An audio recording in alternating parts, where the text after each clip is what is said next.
So right now, the brightness on that, let's iris it down to about there.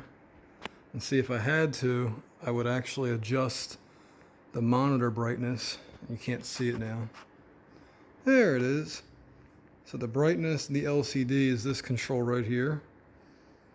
See how it says backlight? Okay. So backlight.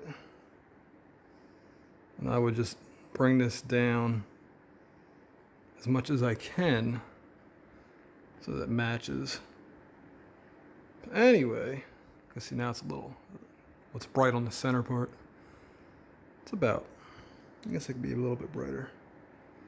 So anyway, I'm running into a very common issue with home studio recordings, which is that I'm recording in the same room that I'm monitoring in. And you know, in a professional level studio, the control room is sound isolated from the room, the live rooms that you're recording in.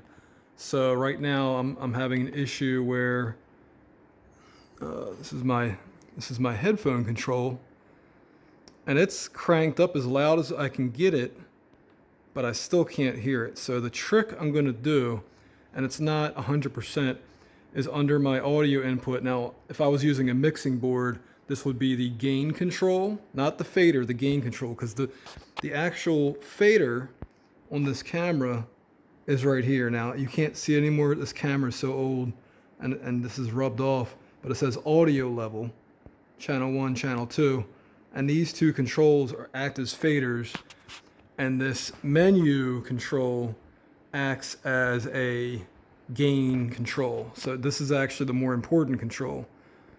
And then what I do is I keep these at 6, because the 6 is approximately where 0 would be on a mixing fader. So the trick is temporarily to hear the tone, because my goal,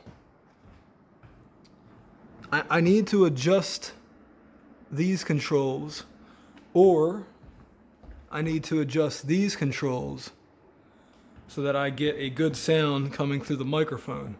And see, what I'm doing is I'm recording a direct input for the low end, and then I'm recording the higher input through the amp, because the amp doesn't normally pick up, what do you call it?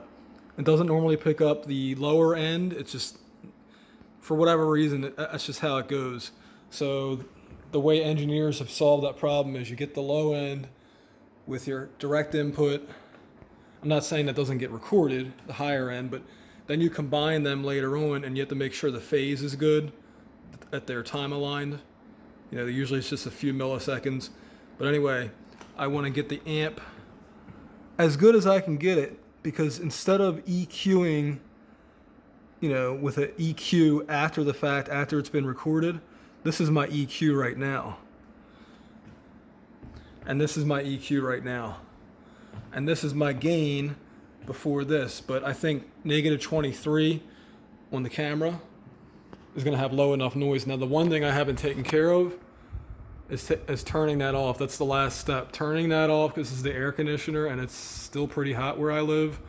So, anyway, so yeah, that's all just to record bass guitar. I'm not even multi-tracking. I'm just recording the bass guitar, and I want to see what the whole point of this video is, to see if the SE Dynacaster, which is what that is, the Dynacaster, I'll turn it upside down to see it.